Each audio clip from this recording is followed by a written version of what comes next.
ಶ್ರೀಕೃಷ್ಣಾಯ ನಮಃ. ವಸುದೇವಸುತಂ ದೇವಂ ಕಂಸಚಾಣೂರಮರ್ದನಂ ದೇವಕೀ ಪರಮಾನಂದಂ ಕೃಷ್ಣಂ ವಂದೇ ಜಗದ್ಗುರುಂ. ಬ್ರಹ್ಮಸ್ಥಾನ ಸರೋಜ ಮಧ್ಯವಿಲಸಚ್ಛೀತಾಂಶು ಪೀಠಸ್ಥಿತಂ ಸ್ಫೂರ್ಜತ್ಸೂರ್ಯರುಚಿಂ ವರಾಭಯಕರಂ ಕರ್ಪೂರಕುಂದೋಜ್ವಲಂ ಶ್ವೇತಸೃಗ್ವಸನಾನುಲೇಪನಯುತಂ ವಿದ್ಯುದ್ರುಚಾ ಕಾಂತಯ ಸಂಶ್ಲಿಷ್ಟಾರ್ಧತನುಂ ಪ್ರಸನ್ನವದನಂ ವಂದೇ ಗುರುಂ ಸಾದರಂ. ಶ್ರೀಗುರುಭ್ಯೋ ನಮಃ. ಲಂಬೋದರಂ ಪರಮಸುಂದರಮೇಕದಂತಂ ರಕ್ತಾಂಬರಂ ತ್ರಿನಯನಂ ಪರಮಂ ಪವಿತ್ರಂ ಉದ್ಯದ್ದಿವಾಕರಕರೋಜ್ವಲಕಾಯಕಾಂತಂ ವಿಘ್ನೇಶ್ವರಂ ಸಕಲವಿಘ್ನಹರಂ ನಮಾಮಿ. ತ್ವಾಂ ದೇವ ವಿಘ್ನದಲನೇತಿ ಚ ಸುಂದರೇತಿ ಭಕ್ತಿಪ್ರಿಯೇತಿ ಸುಖದೇತಿ ಫಲಪ್ರದೇತಿ ವಿದ್ಯಾಪ್ರದೇತ್ಯಗಹರೇತಿ ಚ ಯೇ ಸ್ತುವಂತಿ ತೇಭ್ಯೋ ಗಣೇಶವರದೋ ಭವ ನಿತ್ಯಮೇವ. ಶ್ರೀ ಮಹಾಗಣಪತಯೇ ನಮಃ. ಯಾ ಕುಂದೇಂದು ತುಷಾರಹಾರಧವಳ ಯಾ ಶುಭ್ರವಸ್ತ್ರಾವೃತ ಯಾ ವೀಣಾ ವರದಂಡಮಂಡಿತಕರ ಯಾ ಶ್ವೇತಪದ್ಮಾಸನ ಯಾ ಬ್ರಹ್ಮಾಚ್ಯುತ ಶಂಕರ ಪ್ರಭೃತಿಭಿಃ ದೇವೈಃ ಸದಾ ವಂದಿತಾ ಸಾ ಮಾಂ ಪಾತು ಸರಸ್ವತೀ ಭಗವತಿ ನಿಶ್ಶೇಷಜಾಡ್ಯಾಪಃ. ಶ್ರೀ ಸರಸ್ವತ್ಯೇ ನಮಃ. ವೇದಾರ್ಥತತ್ವವಿಶದೀಕರಣೇನ ಪುಂಸಾಂ ಉಚ್ಚೈರ್ಗತಿಂ ಜಗತಿ ಯೋ ದಯಾಯ ವಿಧಾತುಂ ರಮ್ಯಾಂ ಪುರಾಣಪದವೀಂ ಪ್ರಣಿನಾಯ ತಸ್ಮೈ ಲೋಕೇಶವೈಭವಪುಷೇ ಋಷಯೇ ನಮಸ್ತಾತ್. ತಸ್ಮೈ ವ್ಯಾಸಾಯ ಮುನಯೇ ಸರ್ವಜ್ಞಾಯ ಮಹರ್ಷಯೇ ಪರಾಶರ್ಯಾಯ ಶಾಂತಾಯ ನಮೋ ನಾರಾಯಣಾತ್ಮನೆ. ಶ್ರೀ ವ್ಯಾಸಾಯ ನಮಃ. ನಾರಾಯಣಂ ನಮಸ್ಕೃತ್ಯ ನರಂ ಚೈವ ನರೋತ್ತಮಂ ದೇವೀಂ ಸರಸ್ವತೀಂ ವ್ಯಾಸಂ ತತೋ ಜಯಮುದೀರಯೇತ್. ಕನಕರುಚಿದುಕೂಲಃ ಕುಂಡಲೋಲ್ಲಾಸಿಗಲ್ಲಃ ಶಮಿತಭುವನಭಾರಃ ಕೋಪಿ ಲೀಲಾವತಾರಃ ತ್ರಿಭುವನಸುಖಕಾರಿ ಶೇಷಶಾಯೀ ಮುಕುಂದೋ ಪರಿಕಲಿತರಮಾಂಗೋ ಮಂಗಲಂ ನಸ್ತನೋತು. ನಮಾಮಿ ಗೋವಿಂದ ಪದಾರವಿಂದಂ ಸದೇಂದಿರಾನಂದನಮುತ್ತಮಾಡ್ಯಂ ಜಗಜ್ಜನಾನಾಂ ಹೃದಯ ಸನ್ನಿವಿಷ್ಟಂ ಮಹಾಜನೈಕಾಯನಮುತ್ತಮೋತ್ತಮಂ. ನಮಸ್ತೆ ಚಕ್ರಹಸ್ತಾಯ ಶಾರ್ङ्ಗಹಸ್ತಾಯ ತೇ ನಮಃ. ನಂದಹಸ್ತಾಯ ತೇ ವಿಷ್ಣೋ ಶಂಖಹಸ್ತಾಯ ತೇ ನಮಃ. ಓಂ ನಮೋ ವಾಸುದೇವಾಯ ನಮಃ ಸಂಕರ್ಷಣಾಯ ಚ ಪ್ರದ್ಯುಮ್ನಾಯ ನಮಸ್ತುಭ್ಯಂ ಅನಿರುದ್ಧಾಯ ತೇ ನಮಃ. ಪಾತಾಲಾದುತ್ಪತಿಷ್ಣೋರ್ಮಕರವಸತಯೋ ಯಸ್ಯ ಪುಚ್ಛಾಭಿಘಾತ ಧೂರ್ಧ್ವಂ ಬ್ರಹ್ಮಾಂಡಖಂಡ ವ್ಯತಿಕರವಿಹಿತ ವ್ಯತ್ಯಯೇ ನಾಪತಂತಿ. ವಿಷ್ಣೋರ್ಮತ್ಸ್ಯಾವತಾರೇ ಸಕಲವಸುಮತಿ ಮಂಡಲಂ ವ್ಯಶ್ನುವಾನಃ ತಸ್ಯಾಸ್ಯೋದೀರಿತಾನಾಂ ಧ್ವನಿರಪಹರತಾ ದಶ್ರಿಯಂ ವ ಶ್ರುತೀನಾಂ. ಶ್ರೀ ಮತ್ಸ್ಯರೂಪಿ ಪರಮಾತ್ಮನೇ ನಮಃ. ಪ್ರಿಯ ಬಾಂಧವರೇ, ನಮ್ಮ ಈ ಶ್ರೀ ಲಾಲೀಕೃಷ್ಣ ಚಾನಲ್ಗೆ ಸ್ವಾಗತ. ಹಿಂದಿನ ವಿಡಿಯೋದ ಮುಂದುವರಿದ ಭಾಗವಾದ ಇಂದಿನ ವಿಡಿಯೋದಲ್ಲಿ ನಾವು ಶ್ರೀ ಮತ್ಸ್ಯ ಮಹಾಪುರಾಣದ 150ನೆಯ ಅಧ್ಯಾಯದ ಸಪ್ತಮಾಂಶದ ವಿಚಾರ ಮಾಡೋಣ. ಈ ಅಧ್ಯಾಯದಲ್ಲಿ ತಾರಕಾಸುರೋಪಾಖ್ಯಾನ, ದೇವಾಸುರರ ಯುದ್ಧ ವರ್ಣನೆ, ಇಂದ್ರಾದಿ ದಿಕ್ಪಾಲಕರ ಪರಾಜಯ, ವಿಷ್ಣುವು ಕಾಲನೇಮಿಯನ್ನು ಸೋಲಿಸಿ ರಣಭೂಮಿಯಿಂದ ಓಡಿಸಿದುದು ಎಂಬ ವಿಚಾರ ಮಾಡೋಣ. ಶ್ರೀಕೃಷ್ಣಾಯ ನಮಃ. ಸೂತ ಪುರಾಣಿಕರು ಮುಂದುವರಿಸಿ ಹೇಳುತ್ತಾರೆ, ಪ್ರಪಂಚದಲ್ಲಿ ಉಂಟಾದ ವೈಪರೀತ್ಯಗಳನ್ನು ನೋಡಿ ಆದಿಶೇಷಶಾಹಿಯೂ ಷಡ್ಗುಣ ಪರಿಪೂರ್ಣನೂ ಆದ ವಿಷ್ಣುವು ಯೋಗ ನಿದ್ರೆಯಿಂದ ಎಚ್ಚೆತ್ತನು. ಲಕ್ಷ್ಮೀದೇವಿಯು ತನ್ನ 2 ಕೈಗಳಿಂದಲೂ ಆತನ ಪಾದ ಪದ್ಮಗಳನ್ನು ಒತ್ತುತ್ತಿದ್ದಳು. ಶರತ್ಕಾಲದ ಆಕಾಶವನ್ನು ಕೆನ್ನೇದಿಲೆಯನ್ನೂ ಹೋಲುತ್ತಾ ಅವನ ದೇಹಕಾಂತಿ ಶೋಭಿಸುತ್ತಿತ್ತು. ಅವನ ವಕ್ಷಸ್ಥಳದಲ್ಲಿ ಕೌಸ್ತುಭ ರತ್ನವು ಹೊಳೆಯುತ್ತಿತ್ತು. ಸುಂದರವಾದ ತೋಳು ಬಳೆಗಳಿಂದ ಆತನು ಪ್ರಕಾಶಿಸುತ್ತಿದ್ದನು. ದೇವತೆಗಳಿಗೆ ಒದಗಿದ ಕಷ್ಟವನ್ನು ಆಲೋಚಿಸಿ ಆ ಭಗವಂತನು ಗರುಡನನ್ನು ಕರೆದನು. ಕೂಗಿದ ಕೂಡಲೇ ಸರ್ಪಾಲಂಕೃತ ದೇಹನಾಗಿ ಆತನು ಬಂದು ನಿಂತನು. ಬಗೆ ಬಗೆಯ ದಿವ್ಯಾಸ್ತ್ರಗಳ ಕಾಂತಿಯು ಬೆಳಗುತ್ತಿರಲು ವಿಷ್ಣುವು ಗರುತ್ಮಂತನನ್ನು ಏರಿ ದೇವತೆಗಳ ಬಳಿಗೆ ತಾನೇ ಹೋದನು. ಪುಂಡರೀಕಾಕ್ಷನು ರಣಭೂಮಿಯಲ್ಲಿ ದೇವೇಂದ್ರನನ್ನು ನೋಡಿದನು. ಅತಿ ಸಾಹಸವಂತರೂ ಕಾರ್ಮೋಡದಂತಹ ಮೈ ಬಣ್ಣದವರೂ ಆದ ದಾನವೇಂದ್ರರು ಅವನನ್ನು ಸುತ್ತುವರಿದು ಹಿಂಸೆ ಪಡಿಸುತ್ತಿದ್ದರು.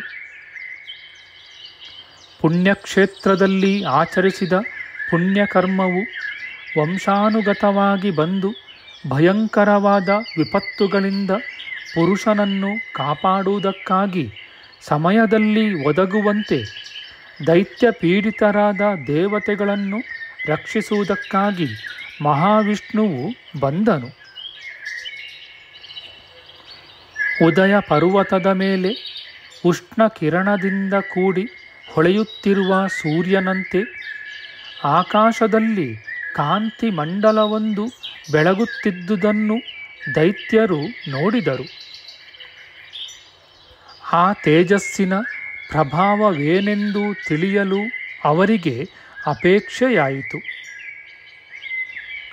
ಪ್ರಳಯಕಾಲದ ಅಗ್ನಿಗೆ ಸಮಾನನಾದ ಗರುತ್ಮಂತನನ್ನು, ಅವನ ಮೇಲೆ ಕುಳಿತ ಮೇಘರಾಶಿಯಂತೆ ಕಾಂತಿಯುಕ್ತನಾದ ಅಚ್ಯುತನನ್ನು ಅವರು ಮೊದಲು ಕಾಣದೇ ಹೋದರು.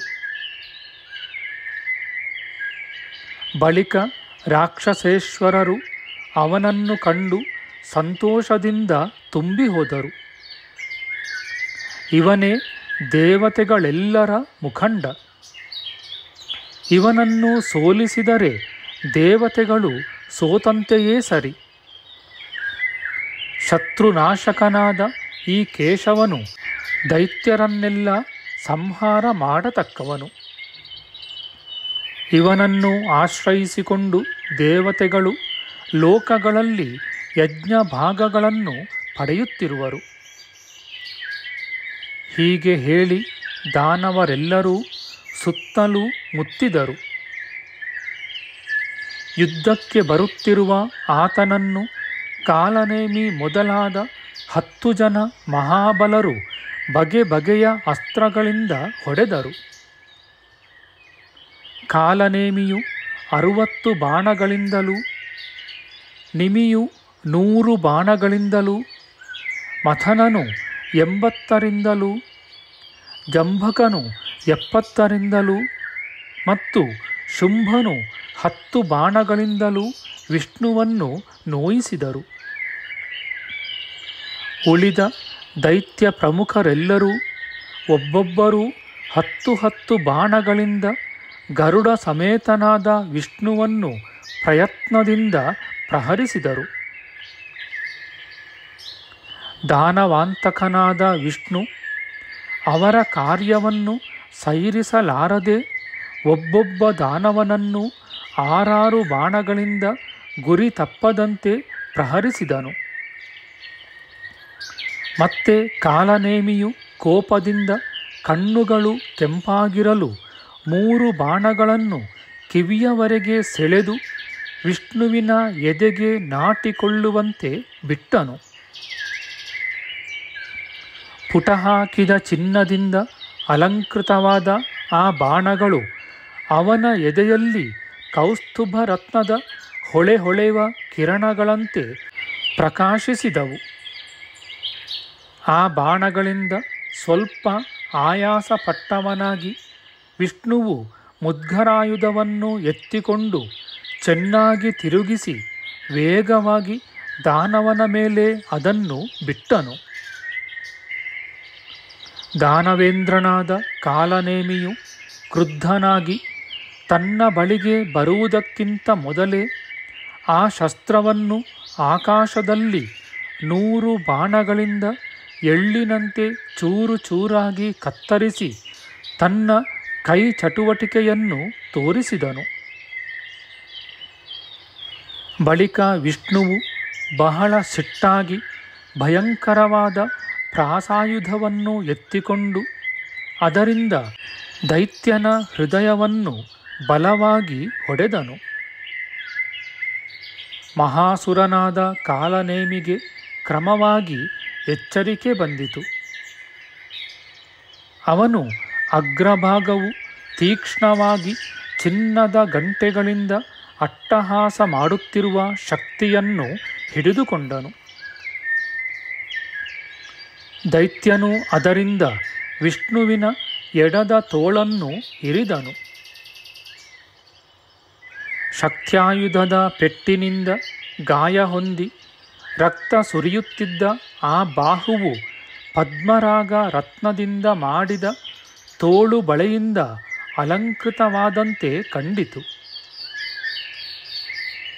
ಬಳಿಕ ವಿಷ್ಣುವು ಬಹಳ ಕ್ರುದ್ಧನಾಗಿ ದೊಡ್ಡ ಬಿಲ್ಲನ್ನು, ತೀಕ್ಷ್ಣವೂ ಮರ್ಮಭೇದಿಯೂ ಆದ 17 ಬಾಣಗಳನ್ನು ತೆಗೆದುಕೊಂಡನು.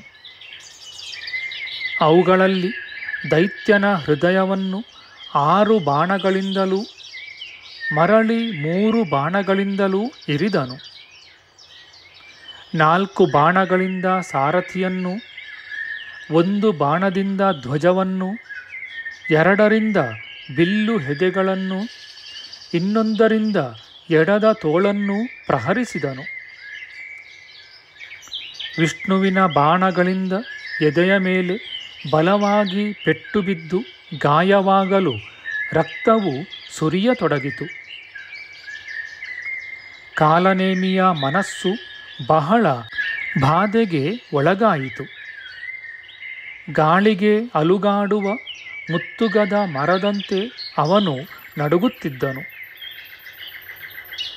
ಅವನು ನಡುಗುತ್ತಿದ್ದುದನ್ನು ಕಂಡು ವಿಷ್ಣುವು ಗದೆಯನ್ನು ಎತ್ತಿಕೊಂಡನು. ಅದನ್ನು ಕಾಲನೇಮಿಯ ರಥದ ಕಡೆಗೆ ವೇಗವಾಗಿ ಬಿಸುಟನು. ಅತ್ಯುಗ್ರವಾದ ಆ ದೊಡ್ಡ ಗದೆಯು ಕಾಲನೇಮಿಯ ತಲೆಯ ಮೇಲೆ ಬಿದ್ದಿತು. ಅಸುರನ ತಲೆಯು ಪುಡಿಯಾಯಿತು. ಕಿರೀಟವು ಜಜ್ಜಿ ಹೋಯಿತು. ನವರಂಧ್ರಗಳಿಂದಲೂ ರಕ್ತವು ಹರಿಯುತ್ತಿತ್ತು. ಆಗ ಅವನು ಧಾತುರಸವು ಪ್ರಹರಿಸುತ್ತಿರುವ ಬೆಟ್ಟದಂತಿದ್ದನು. ಕಾಲನೇಮಿಯು ತನ್ನ ಒಡಕಲು ತೇರಿನಲ್ಲಿ ಮೂರ್ಛೆ ಹೋಗಿ ಬಿದ್ದನು. ಅವನ ಪ್ರಾಣ ಮಾತ್ರ ಉಳಿದಿತ್ತು.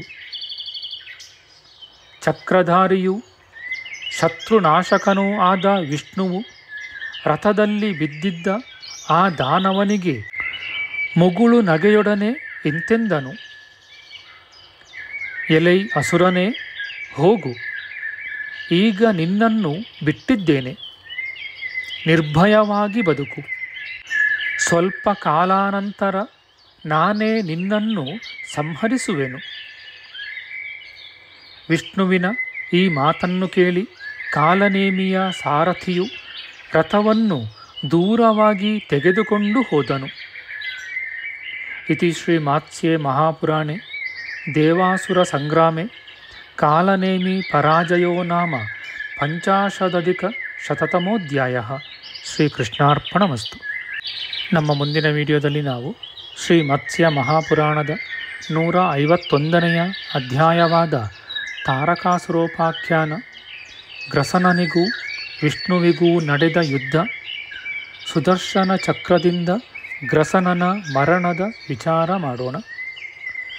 ಆಧ್ಯಾತ್ಮಿಕ ಚರ್ಚೆ ಮತ್ತು ವಿಚಾರ ವಿನಿಮಯಕ್ಕಾಗಿ ಶುರು ಮಾಡಿದ ಈ ಚಾನೆಲ್ನಲ್ಲಿ ನಾವು ಅಪ್ಲೋಡ್ ಮಾಡುವ ಎಲ್ಲ ವಿಡಿಯೋಗಳನ್ನು ಸಂಪೂರ್ಣವಾಗಿ ನೋಡಿ ನಿಮ್ಮ ಸಲಹೆಗಳನ್ನು ಕಮೆಂಟ್ ಬಾಕ್ಸ್ನಲ್ಲಿ ಬರೆಯಿರಿ. ದಯವಿಟ್ಟು ಈ ಚಾನಲ್ಗೆ ಸಬ್ಸ್ಕ್ರೈಬ್ ಮಾಡಿ ಹಾಗೂ ಬೆಲ್ ಬಟನ್ ಒತ್ತಿ ನಾವು ಹಾಕುವ ಎಲ್ಲ ವಿಡಿಯೋಗಳನ್ನು ನೋಡಿ ಪ್ರೋತ್ಸಾಹಿಸಿ. ಕೃಷ್ಣಂ ನಾರಾಯಣಂ ವಂದೇ ಕೃಷ್ಣಂ ವಂದೇ ವ್ರಜಪ್ರಿಯಂ ಕೃಷ್ಣಂ ದ್ವೈಪಾಯನಂ ವಂದೇ ಕೃಷ್ಣಂ ವಂದೇ ಪೃಥಾಸುತಂ. ಶ್ರೀಕೃಷ್ಣಾಯ ನಮಃ.